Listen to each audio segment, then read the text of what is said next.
پیارے بچوں، آج ہم بات کریں گے بسم اللہ الرحمن الرحیم کی برکات۔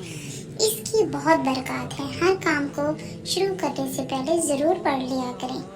مسلمان اپنا ہر کام کس کے نام سے شروع کرتے ہیں؟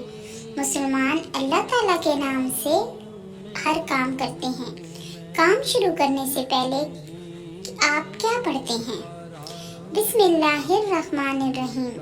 تو پیارے بچوں، آپ بھی ضرور پڑھا کریں۔ بسم اللہ الرحمن الرحیم کے کیا معنی ہیں؟ شروع اللہ کے نام سے جو بڑا مہربان اور نہایت رحم والا ہے۔ تو پیارے بچوں، آپ کی سمجھ میں آ گیا؟ بسم اللہ الرحمن الرحیم پڑھنے کا حکم کس نے دیا؟ میرے پیارے اللہ تعالیٰ نے اس کا حکم دیا۔ پڑھنے سے کیا ہوتا ہے؟ بسم اللہ کے پڑھنے سے کیا ہوتا ہے؟ اللہ تعالیٰ کی رضا اور خوشی حاصل ہوتی ہے۔ تو پیارے بچوں، آپ نے بسم اللہ کے بارے میں ساری باتیں سن لی ہیں۔